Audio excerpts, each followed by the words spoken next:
Welcome to Prescription for Justice. My name is Martin Donahue. Today's topic is slavery and reparations. The story of exploitation in the Americas is sordid and tragic. Christopher Columbus's first log entry upon meeting the Arawaks of the Bahamas was, quote, "They brought us many things. They willingly traded everything they owned. They do not bear arms. They would make fine servants. With 50 men we could subjugate them all and make them do whatever we want," end quote. From the genocide of Native Americans to slavery to contemporary attitudes and injustices, whites have subjugated, oppressed, and marginalized other cultures based on the color of their skin. Today, we will focus on slavery and reparations. From the 16th to the 19th centuries, between 10 million and 12 million Africans were transported across the Atlantic Ocean to perform backbreaking labor. They built much of our government's infrastructure and many of our universities. Since the formal end of slavery, African Americans have remained an oppressed group, despite the long-delayed gains made by the civil rights movement. Remarkably, just over 1,700 Confederate symbols remain standing in the U.S., including 718 monuments and statues. Only 113 of these have been removed since the 2017 white supremacist Charleston rally and murder of anti-racism protester Heather Heyer. Today, under our racist, xenophobic president, hate groups are ascendant, and yet so are movements to demand equality and reparations. Nevertheless, for most African Americans, progress has been glacially slow. Full-time African Americans earn 75% of what white earns. The median income of black U.S. families as a percent of white U.S. families was 60% in 1968 and is only about 62% today. The median net worth of white households is 10 times higher than that of black households. Home ownership rates are 73% for whites and 43% for African Americans. 7.5% of blacks live in substandard housing versus just 3% of whites. Rates of poverty in blacks are 2.5 times those among whites. In part because of apartheid-like zoning laws and lending discrimination, many African Americans live in de facto segregated communities with inadequately funded, substandard schools. Consequently, high school graduation rates are stagnant and achievement gaps are growing. Polluting factories and toxic waste dumps are more common in poor African American neighborhoods. Voter restriction measures, with the stated aim of eliminating the nearly non-existent problem of voter fraud, have led to widespread disenfranchisement. Furthermore, while violent crime is associated with poverty, not race, African Americans are more likely to be stopped by the police through so-called stop and frisk programs or simply driving while black, and to be abused, arrested, denied bail, charged with a serious crime, convicted, and receive a harsher sentence. Not surprisingly, blacks suffer stress consequent to ongoing racism and poverty, which leads to myriad adverse health consequences. African Americans have lower life expectancies and are more likely to lack health insurance and suffer higher death rates for most diseases. In many ways, the ongoing consequences of racism can be traced directly back to slavery. My guest for the next 2 episodes is Thomas LaVeist, Dean, Professor and Weatherhead Presidential Chair in Health Equity at Tulane University's School of Public Health and Tropical Medicine. Dean LaVeist is a member of the National Academy of Medicine and the author of numerous publications, including the books Minority Populations and Health, Race, Ethnicity and Health with Lydia Isaac, and Legacy of the Crossing, Life, Death, and Triumph Among Descendants of the World's Greatest Forced Migration. We will discuss slavery, its legacy, reparations, and his vision for the future. Dr. LaVeist, thank you so much for joining us on our program today. Oh, thank you for the invitation to be on your show. It's an honor. I would like to first have a conversation about slavery in pre-colonial societies before we come to the African-American experience and the transatlantic slave trade. And we know that slavery goes back at least to early civilizations in Mesopotamia and so on. But if you could kind of bring us up to the transatlantic slave trade for our viewers, that would be fantastic. Mm-hmm. Well, the American experience with slavery begins shortly after Europeans discover that there's another half of the planet, right? The Western Hemisphere is discovered, and what's discovered is that there are natural resources that can be exploited and and could build wealth. There are also people on the other half of the planet, the Western Hemisphere. So coming over to the Western Hemisphere to exploit those natural resources required a combination of, you needed to have labor to be able to exploit those resources, and you needed to also have the ability to defend yourself against the indigenous people who live there. So the colonies suffered greatly because of labor shortages, inability to brave the harsh winters that they hadn't been accustomed to, and learned a great deal from the indigenous Native American population on how to survive. But also there was this need for labor. This was always a struggle for the colonists. Mm-hmm. They tried to enslave the indigenous population, and did. Not very successfully, however, in part because they were much better familiar with the environment, and if they escaped, they were able to get away. It was difficult to find them. They were able to find other tribes, join tribes, and it was difficult to enslave a population in its own land. Mm-hmm. And so the idea that we would look beyond the indigenous populations became popular. In 1619, about 20 Africans landed in Jamestown, Virginia, not as slaves, but as indentured servants, which at the time was the most common way that Europeans came over to the New World, which is what the colonies were called at the time. Indentured servitude basically meant that you would barter your work. You would work on someone's plantation for a period of time, usually 4 to 7 years. After that period of time ended, you'd be freed, you'd be given some land, and so you'd have an opportunity to begin your own life here in the New World.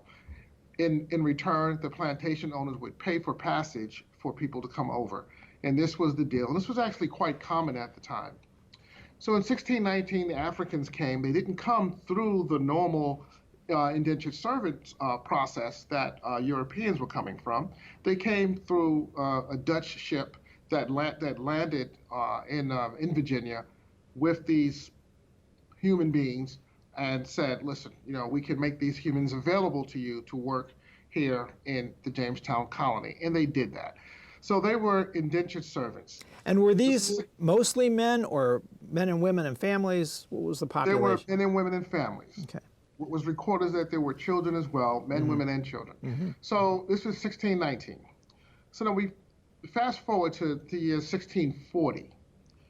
We did not have a legal framework for slavery in the country. We didn't have many laws at all. In fact, the laws were just being created. In fact, Francis Wyatt, who was at the time governor of Virginia, established the first set of laws in Virginia, which basically became the framework for the Constitution of Virginia, and ultimately the Constitution of the United States is largely built on that framework that he brought over. And as part of that, he also presided over the court. And so any court proceedings that had to happen in Virginia was presided over by the governor. And this is why this is important.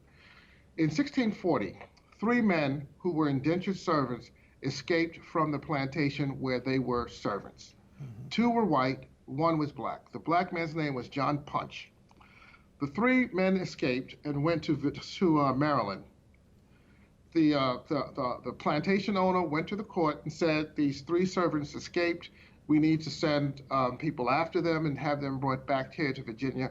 And that is what happened. They were captured and they were brought back.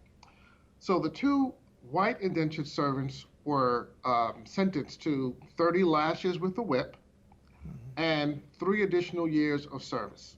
Mm-hmm. But the black man, John Punch, was sentenced to 30 lashes with a whip and life as an indentured servant. This was the first legal precedent, a court order, that created the framework for the idea that people could be forced to be in servitude for life. Now, as an aside, I'd like to mention, I went through pretty good schools, took U.S. history, and later in life read Howard Zinn. I'm not familiar with John Punch, and I can imagine that most people are not. Yes.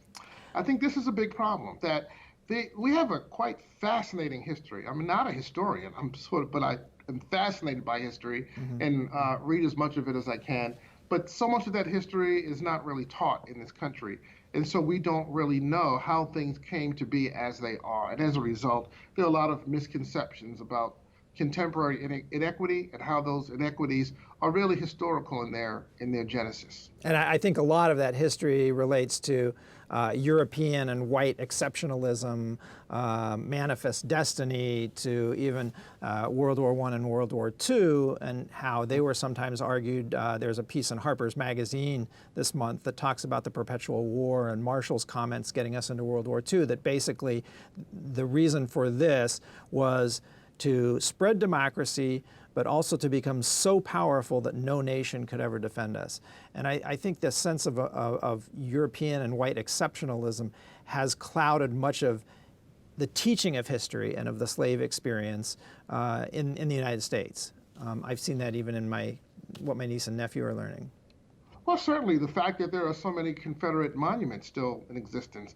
Very few of those monuments were actually built around the Civil War. Most of them were built between 1940s and the 1960s in response to the civil rights movements and others who were fighting for racial justice. And many of those were supported by tax dollars, I understand.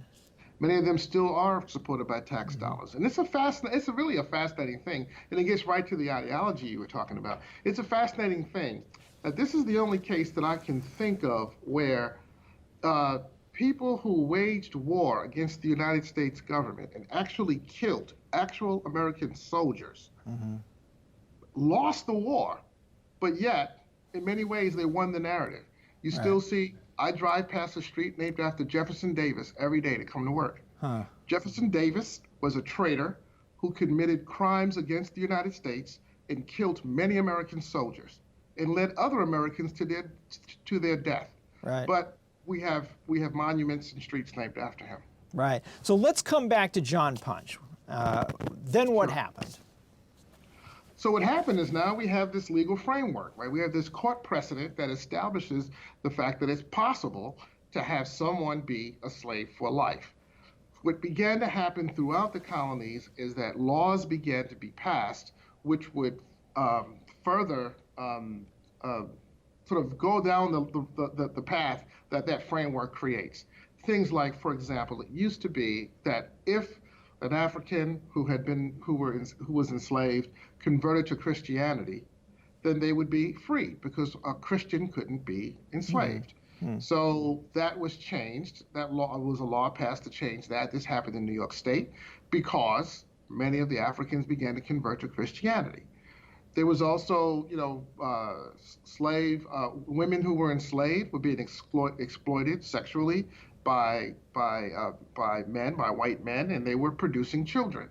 Well, what happens to those children? Well, there was a law was passed that said that if the mother was a slave, whatever the legal status of your mother was, became the legal status of the child. So therefore, you could be born into slavery. Right. So in every other way, we've been a very much patrilineal society. I mean, women didn't get the vote in this country until the early 1900s. And yet in this one particular instance, as a way to perpetuate the subjugation, they decided on a matrilineal policy. That's interesting. Yeah, we are so patrilineal in this society that black men got the right to vote before white women did. Think about that one. Right, right. And it's important to know, you mentioned sexual slavery. I just as an aside, we should mention that the estimates of contemporary slavery are that there are about 40 million enslaved people on the planet, and about half of these are working in agriculture, mining, construction, basically all over the world. About 12.5% are in sexual slavery, and about 37.5% are basically in forced marriage. So this is still an ongoing problem and involves the subjugation of the so-called lesser races as perceived by the country doing the exploitation, and of course the subjugation of women. Yeah. So back to this policy then that. Can I say one more thing about the point you just made? Yeah. I think it's important to point out here that the ideology that you talked about, which you basically described as white supremacy, the ideology exists in service to capitalism. Right. So the point is, it's not that capitalism produces the ideology, or that the ideology is really driving this. The ideology is what is used to justify the need to exploit the labor. So what this is really all about is, how do we get access to cheap labor? Mm-hmm. And slavery is one of the solutions. And we build an ideology that allows us to justify the exploitation. Mm-hmm. And I'll do a little bit of self-promotion just to make my mother happy here. Is that, if you go to the Public Health and Social Justice website, on the Activism and Education page, there are some open access PowerPoints that basically run anywhere up to, I think, 300 slides that give a review of the consequences of corporate malfeasance for public health, mostly in the contemporary setting. So coming back to, I want to move forward from 1640, but I'd like you also to describe for me, before we come forward historically, what the experience was like from being captured, often in the interior of sub-Saharan Africa, transported to the coast, and coming across the slave ships. Because the conditions were absolutely horrific. And so help us to feel that. It's very difficult to do what you're asking, but what I can say is I experienced this at the African-American Museum in Detroit, where they have a replica of a slave ship, which sort of gives you a sense of what that would have been like. So imagine people crowded in the hull of a slave ship, laying side by side, filling the room with not more than a few inches to move. At best, you could roll over on one side versus the other, but you really couldn't get up, you couldn't walk around, you couldn't move. Shackled. Shackled and chained, of course.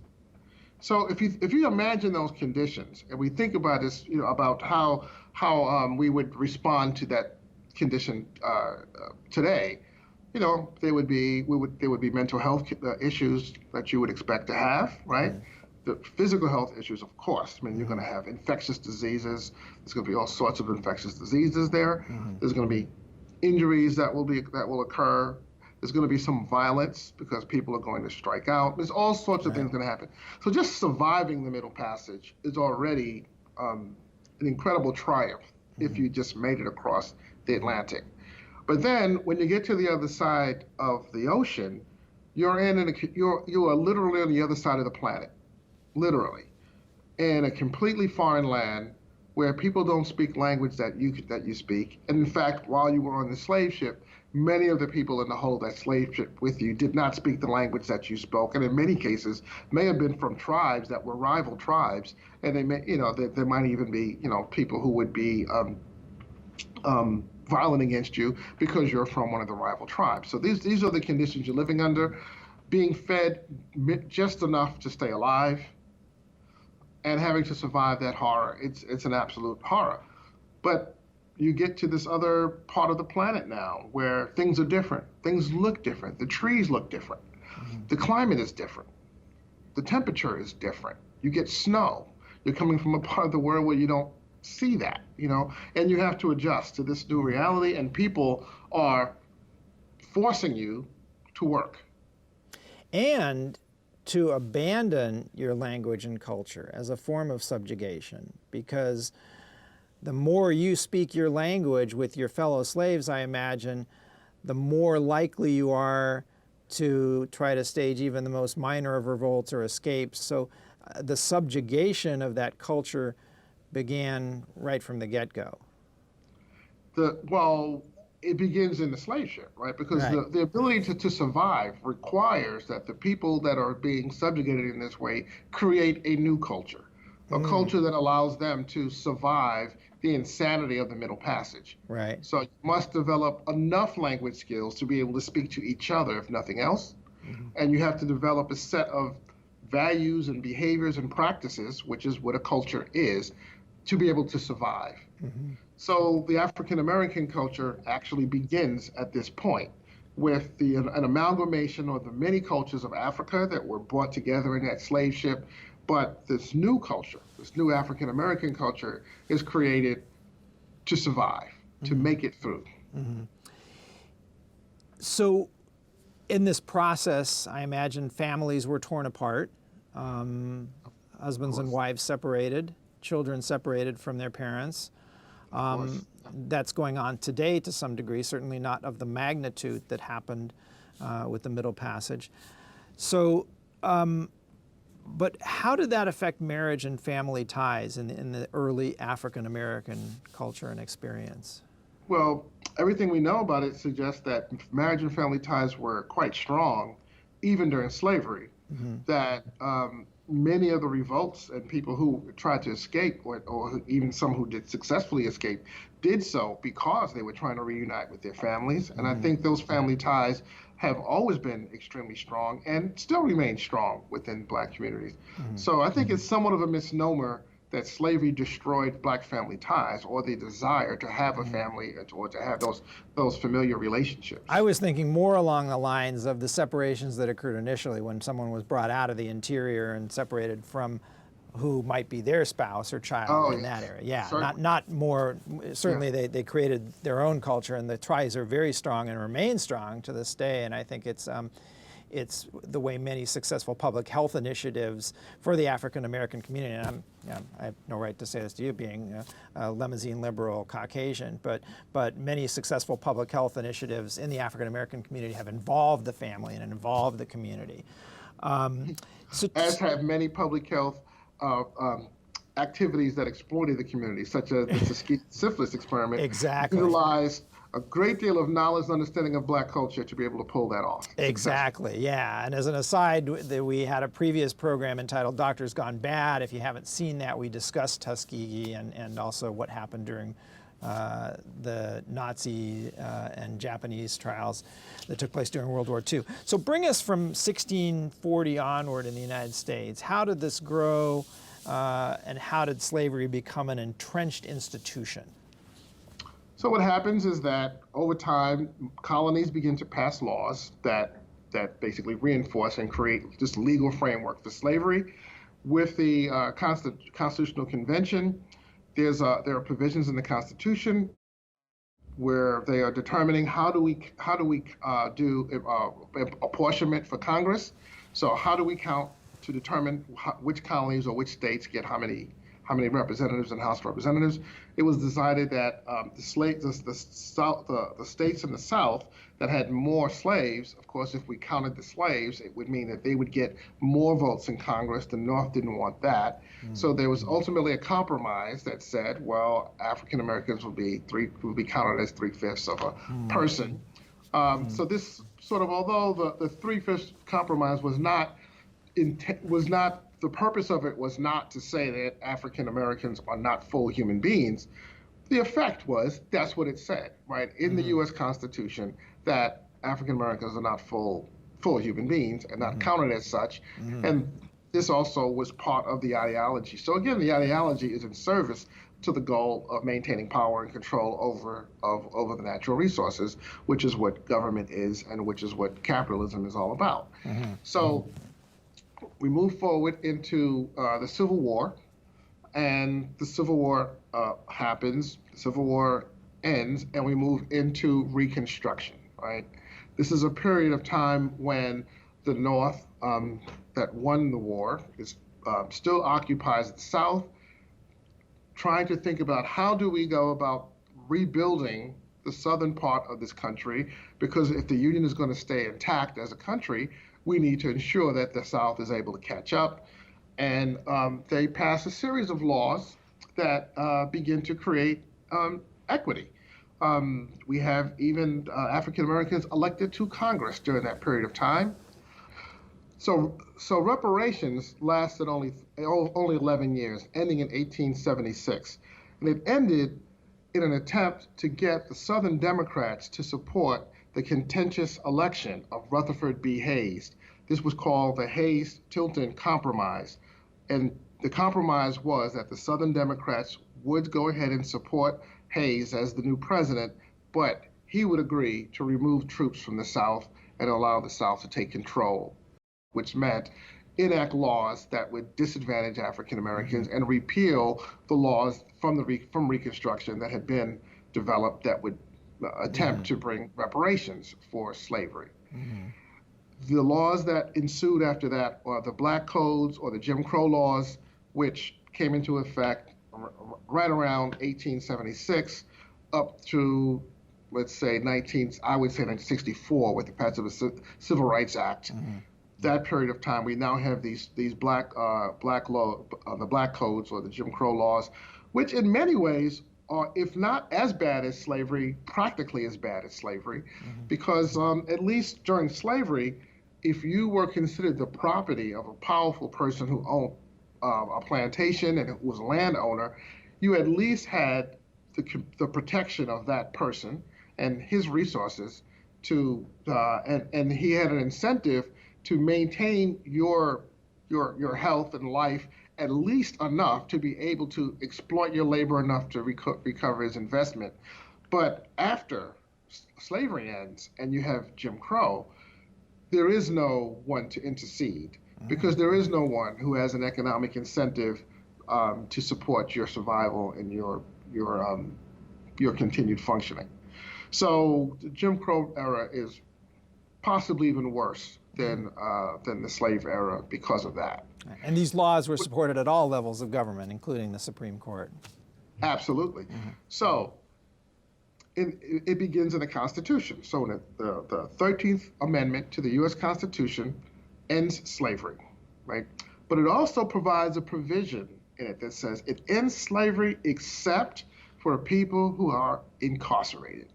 And it allows people who are incarcerated to continue to have their labor exploited. And this still is happening today. It is one of the major drivers of mass incarceration, right, which we see today. Exactly. There is so much to unpack here. We have reached the end of our first episode. I want to thank Dr. LaVeist for joining me. In our next episode, we're going to go further forward, take us through the civil rights era to some of the contemporary inequities facing the African-American community, and then a little bit about reparations and Dr. LaVeist's vision for the future of race relations and equity between the races. I want to thank you all for joining us. My name is Martin Donahue. This has been Prescription for Justice.